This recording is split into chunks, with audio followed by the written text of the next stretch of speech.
What is the scariest word you can say to an anime fan?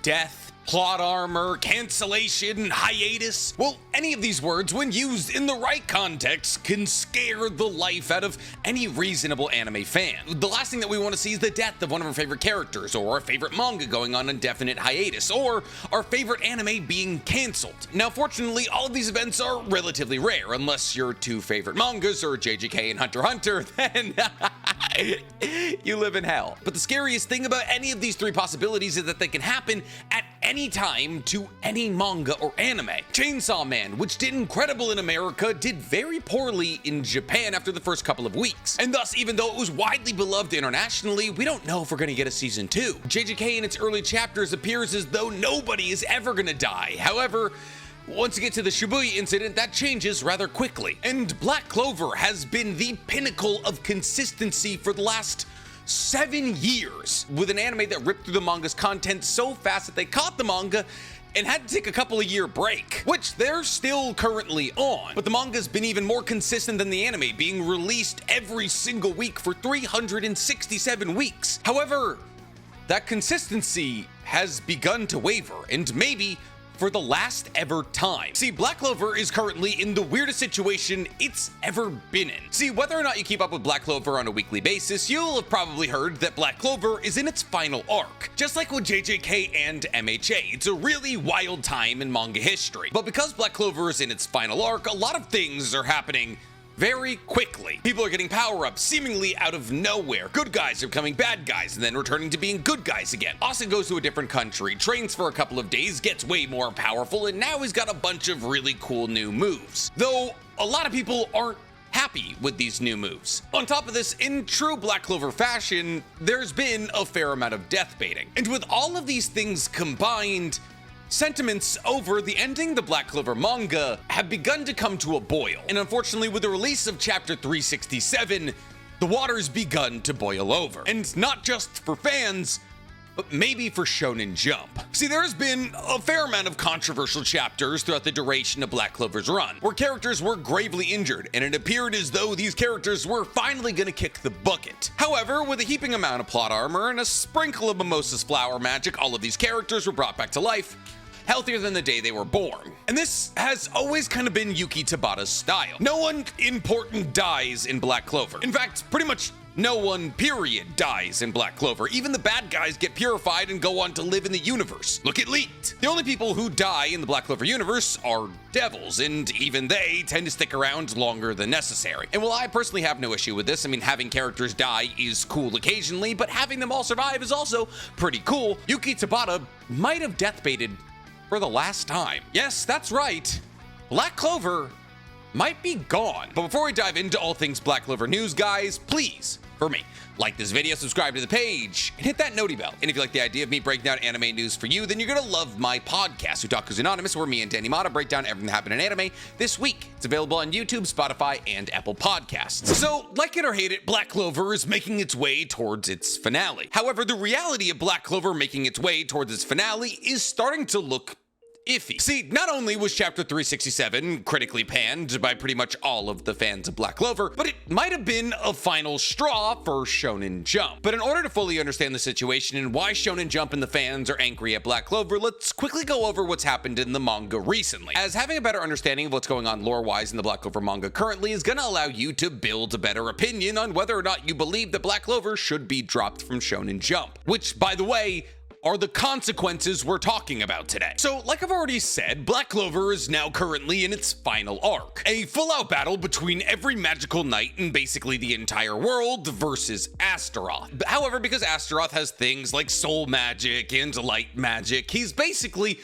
impossible to defeat. Even people like the newest version of Yuno, who have two separate grimoires filled with star magic and wind magic, and Sylph, the wind fairy, can't really compete. But Astaroth isn't the only person they're fighting. See, Astaroth, as the wielder of soul magic, also has the ability to create something known as Paladins. See, Astaroth has the ability to purify a devil and then place that devil in a human's body, giving that human all of the abilities of that devil and placing them under the control of Astaroth. It's a bit more complicated than that, but for simplicity's sake, that's what we're gonna go with. These Paladins are not only incredibly powerful, but they also inhabit bodies of humans. And thus, if you were to to hypothetically cut one of these paladins in half, you would kill the person whose body they were inhabiting. So battling against these incredibly powerful, essentially high-ranking devils from the Tree of Queloth was really hard, and is still really hard, especially when paladins are made from incredibly powerful mages. And thus, Astaroth and all of these paladins have been pretty much destroying every single mage they came across. All of this while Asta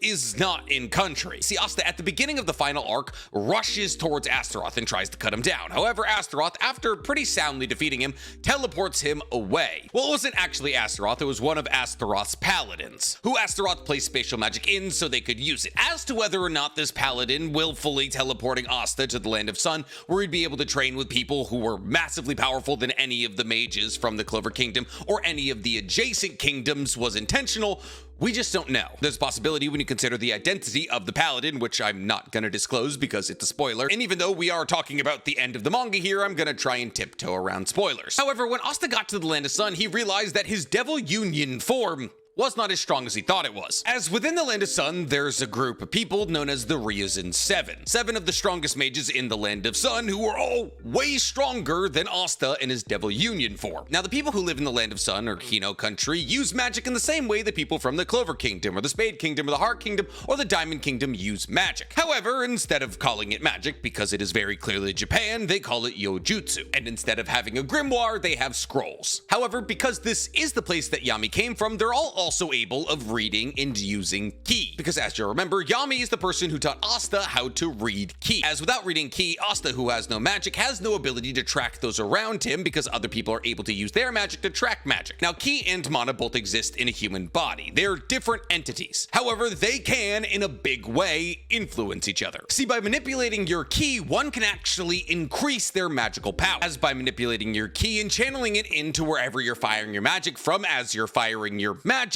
you can increase the power of said magic. And there are other ways to use ki, the most important of which is referred to as Zetten. By the way, yes, all of this is relevant and I am going somewhere. See, by manipulating one's ki and channeling it towards their limbs, a user of Zetten is able to fire off ki bursts. And once they do the physical motion that they were funneling their ki into, that ki fires out in a sharp blade. But it's not always necessarily a blade. The ki that's released is dependent on the motion you make. Therefore, if you do a slicing chop with your hand, it will release a slicing slash of ki. But this ki doesn't have to be released all in one attack. Technically, this ki can be released equally over multiple attacks. So you can either release 100% of your ki in one attack or 33% in 3 attacks. And in this capacity, Asta has now been able to channel his ki essentially into mana, because as we'll remember, Asta has no mana, no magic. However, Asta does have ki. So now that Asta is able to channel his ki into his limbs and fire it off with things like his sword slashes, he vastly increased the offensive capability of his sword slashes, which has led Asta to be able to do things like decapitating a 5-headed dragon and splitting the sky. Now, this is just one of the power-ups that we've seen in this final arc of Black Clover, and unfortunately, it's the most comprehensive out of any of them. However, while Asta was training in all things Zetten in the Land of Sun, we also got a couple of other plot lines shoehorned in. Obviously, all the while that Asta was training, everybody back in the Spade Kingdom was battling against Astaroth and the Paladins. But because there was this huge scale battle going on between side characters and the final boss, a couple of people needed to level up. And the 2 people that got the most egregious power-ups that we've seen thus far were Noelle and Yuno, who are objectively the 2nd and 3rd most important people in the story. Well, Yuno getting random power-ups out of nowhere and using them to great effect is nothing new in the Black Clover universe. We, as a concept, are still kind of reeling from the Dark Triad arc when it was revealed that Yuno hails from a royal family from another country, and thus instead of 1 grimoire, he has 2, now having access to both wind and star magic. And maybe we all just didn't understand the level of power-up that having 2 grimoires was, but when Yuno pulls up to the battle against Astaroth and all the paladins in the Clover Kingdom capital, he pulls off one of the biggest, if not the biggest mana zone we've ever seen. Yuno uses an ability known as Never Neverland, which is a star and wind spirit combination mana zone. And in this mana zone, which is able to encompass the entirety of the Clover Kingdom capital, not only are enemies made weaker, but allies are made stronger, and it nullifies all time magic because within Never Neverland,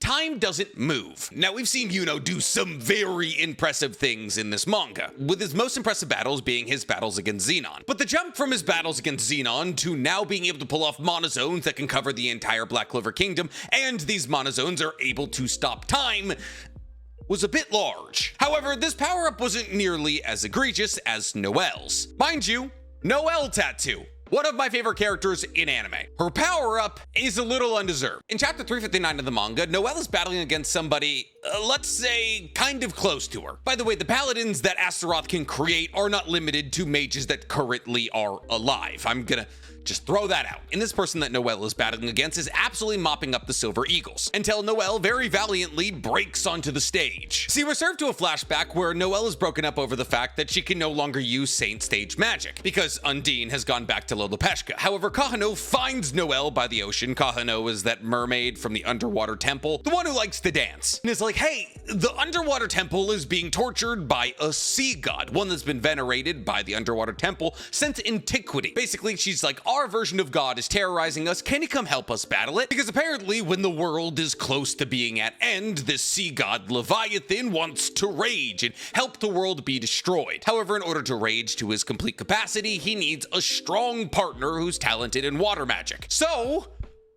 Noelle just gets Leviathan. We don't see the battle. We don't see Noelle convincing Leviathan to join her. Noelle just busts out Valkyrie armor, dragon form, which looks sick. Kinda wish I had waited, but I still love mermaid Valkyrie form. And that's it. The strongest version of Noelle we've ever seen, and there was 3 pages to describe how she got that way. So while people like me were like, yay, more powerful Noelle battling against somebody very important to her, this should be a cool fight, a lot of people were like, why are we just giving people willy-nilly upgrades? The best circumstance I can liken it to is when Naruto and Sasuke just received insane hacks from Hagoromo through no hard work of their own. There was just some circumstance plot lines thrown in telling us, oh yeah, they're reincarnations of Indra and Ashura, and Hagoromo needs them, and that's why they're powerful now. However, it just keeps happening. And another thing that keeps happening is something I've already alluded to in this video: death baiting. See, there's a lot of sadistic anime and manga fans out there who want to feel the pain of losing a character they love. And Black Clover really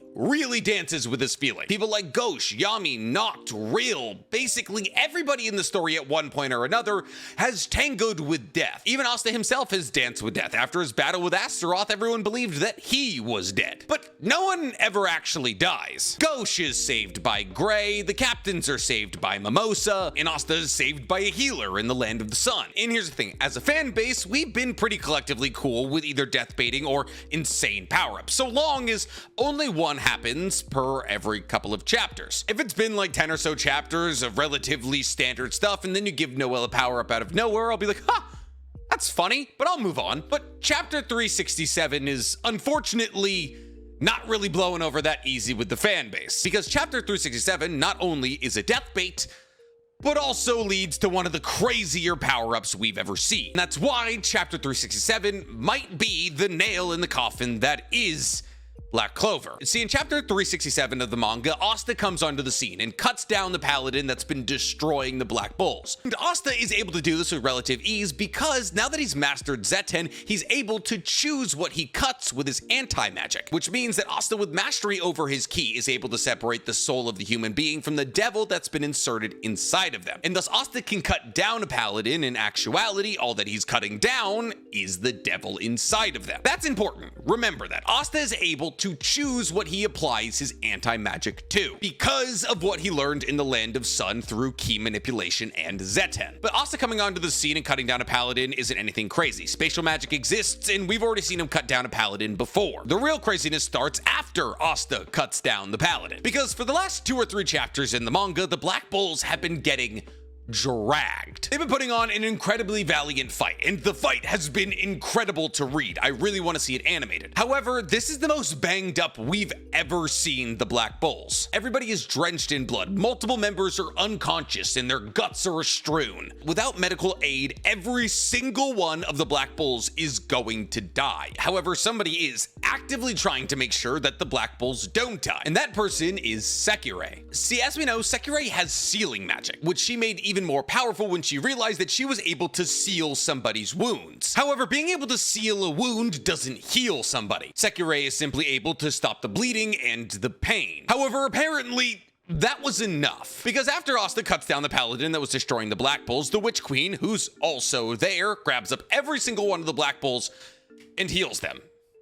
immediately. And there's kind of a precedent for this. As we all know, the Witch Queen is one of the most powerful mages in the world. She's the mother of every witch in existence. And a lot of this power is attributed to her blood magic. Like when she used blood magic puppet blood flow against Asta to allow her to control his body, or her lifeblood scythe that allowed her to make a massive scythe out of blood. But the most important way that we've seen her use her blood magic to this scenario is in healing purposes. Like when we saw her use curse-breaking blood cocoon on Asta to not only heal him, but also break the curse that was on him. And without the Witch Queen here, Asta would have been a footnote, 80 chapters into his own story. Therefore, because Sekirei was able to seal all of the wounds of the Black Bulls to make sure they didn't actually die, they survived long enough that the Witch Queen could snag up every single one of them into a blood cocoon and heal them perfectly. Like, they're completely fine. And after every single one of the Black Bulls is saved from impending doom, something even wilder happens. So you remember when I talked about earlier about how Asta is now able to choose what his anti-magic hits? Well, he's actually technically kind of always been able to choose what his anti-magic affects. See, if you've read the manga, you'll know that Asta actually once took a katana and covered it in anti-magic. Specifically, he took Yami's katana and covered it in anti-magic. And this sword becomes a new sword in Asta's grimoire, his fourth sword. And it's referred to as the Demon Slasher Katana, and it's the sword he has to use to cut down paladins. As with this sword, he's able to cut selectively. That's the power of the sword. And thus we know now that Asta not only has the ability to apply anti-magic to other things,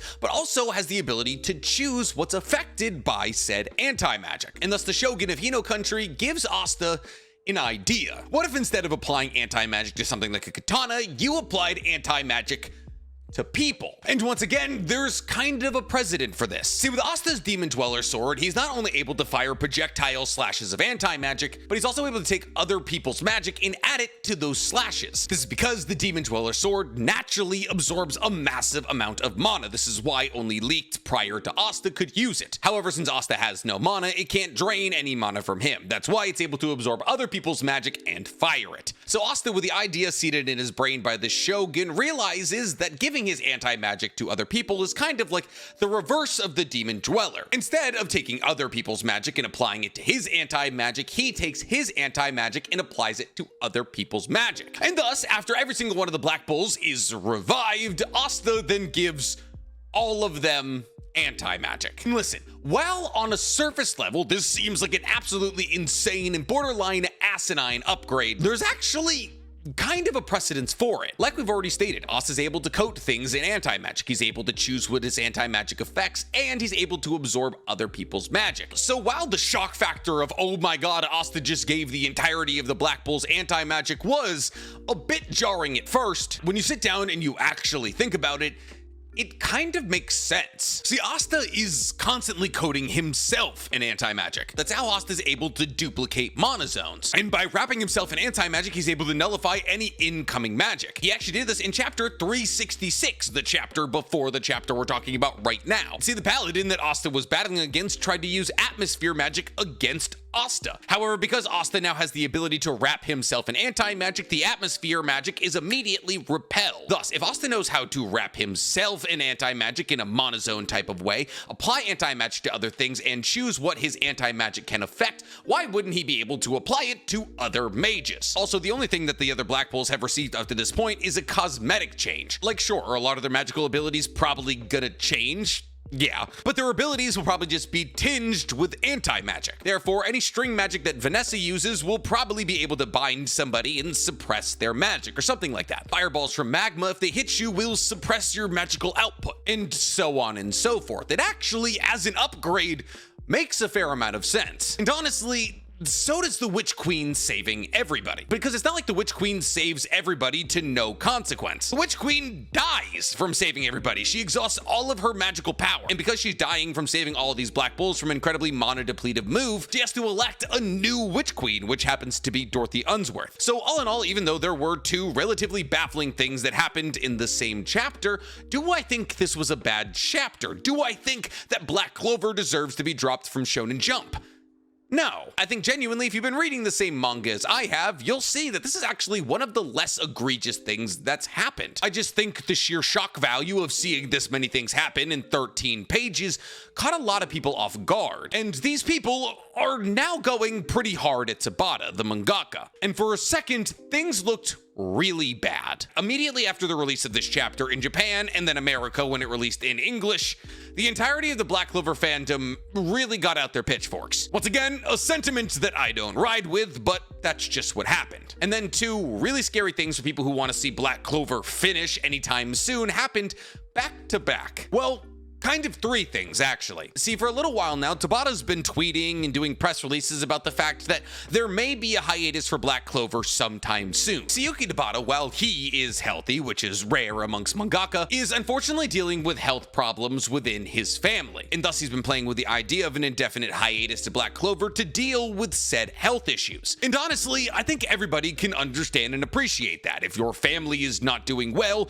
you step away from work to make sure that they are doing well. But because we've been getting these somewhat frequent updates from Tabata, when after Chapter 367 was released and the manga was declared to be going on an indefinite hiatus, people got scared. And people still are scared, because that's not even the worst thing that happened to Black Clover following the release of Chapter 367. See, recently the Shonen Jump website uploaded 2 new banners. Specifically, they uploaded the banners in their current series section of the website. Now, these banners depict the MCs of all of the manga of the currently running Shonen Jump manga. And for those of you who don't live in Japan or have never been to Japan, Shonen Jump is an actual magazine, and it's released weekly. And thus, there's only a certain amount of manga that gets selected for Shonen Jump. Now, for 367 chapters, Black Clover has been in Shonen Jump. However, while the banner that Shonen Jump did upload had Asta in the banner, there was a hidden banner, possibly a banner that's going to replace this banner sometime in the near future. And in this hidden banner, Asta's gone. And it's not like Asta was just forgotten to be drawn in or accidentally clipped out. Every one of the other characters is edited to fill the hole that Asta not being there creates, showing us possibly that Shonen Jump is very much preparing for Asta not being around, which is scary. But why would they do this? See, conservative estimations hypothesize that Black Clover actually wouldn't even end until next year, which makes sense. We're already in the second-ish week of August, which means we have at most 18 weekly chapters until the end of the year, which isn't a lot of time, especially when you consider where we are plot-wise in the Black Clover universe. However, because of this banner being uploaded on the Shonen Jump website, worst-case estimators are assuming that maybe Black Clover is going to be forced to end way faster than we ever anticipated. People are beginning to assume that Black Clover may be done before the year is over, meaning that Asta has at most 18 chapters left to finish the story, which could explain why a lot of these characters getting power-ups seemingly out of nowhere. Other people believe that Yuki Tabata is pulling out of Black Clover for an indefinite hiatus, and therefore Shonen Jump is going to pull Asta out of the current series banner. However, that's not the case. See, we actually found out 15 hours ago, as I'm recording this video, that it's coming back. There was a festival in Japan, and for some reason that delayed Black Clover's new chapter. But as it currently stands, Black Clover has a new chapter coming out August 20th. So this indefinite hiatus is already definite. It's over. It was a 1-week delay. So something else is going on here. Why would Shonen Jump then remove Asta from the current series banner? Well, there's obviously the first possibility, which is arguably the worst possibility, and that is that Black Clover may end in the next couple of weeks, and therefore Shonen Jump is preparing a banner to replace Asta. But there's 2 other scenarios that are better case scenarios. See, it's not uncommon for a manga to switch magazines mid-run. In fact, Gintama very famously did exactly that. Gintama ran in Shonen Jump for almost the entirety of its run until it got to the end, and then it switched magazines. And honestly, Gintama is kind of in a similar situation to Black Clover here. See, Gintama was the 4th member of the Big 3, a wildly popular manga that just wasn't as popular as Bleach, Naruto, or One Piece, but ran concurrently with them and in the same magazine. And thus, because Gintama didn't bring as many viewers as the Big 3, though it was running beside them, it was a better financial decision for Shonen Jump and Gintama to split up. And Black Clover is kind of in this situation. Black Clover is wildly popular. I love it, but it's also the only one of the incredibly long-running manga in Shonen Jump right now that doesn't have an anime, at least scheduled, with monsters like JJK and MHA reigning far above it. And because of this, there's a possibility that Black Clover has kind of fallen out of the public eye, and thus Shonen Jump is trying to cut them off, which would lead to Black Clover switching to another magazine, which isn't the end of the world. It just means you have to read it on something like Manga Plus or Viz Manga instead of Shonen Jump. Or maybe it could be going to Kodansha, who's also making a big push at acquiring as many manga as possible right now. But there's also another possibility. See, with Yuki Tabata dealing with his family issues, there's a possibility that he'll actually make Black Clover monthly, and this is somewhat corroborated by the recent delay to Black Clover's release. However, monthly manga not only have more than the usual 13 to 17 pages allotted for a weekly Shonen Jump manga, but also come out monthly, and therefore they cannot be qualified as weekly manga. And since Shonen Jump is a weekly manga, if Black Clover were to go monthly, it would have to transfer to a different magazine, one still owned by the Shonen Jump parent company, V-Jump. See, V-Jump is where Shonen Jump manga that are released monthly get released. Examples of these are Boruto and Dragon Ball Super. So really, it boils down to three separate possibilities. Either Black Clover is going to be egregiously rushed and finished this year, or it's going to switch magazines to a different company, or it's going to go monthly and switch to V-Jump. But is all this a reaction to the public criticism of Chapter 367, or is it because of the mangaka's family health issues? Well, unfortunately, we don't know. However, if I were to give you an answer personally, I would say it has nothing to do with Chapter 367 because I think Chapter 367 was actually pretty good. But then again, I am definitely the loud minority in that case. But what do you guys think? Do you think that Black Clover is getting removed from Shonen Jump? Do you think that Chapter 367 is worth the amount of hate that it's receiving? Or do you think that Black Clover is going to be rushed into ending this year? Tell me in the comments below. And while you guys are down there, please, for me, like this video, subscribe to the page, and hit that noti bell. Please don't give it the bleach treatment.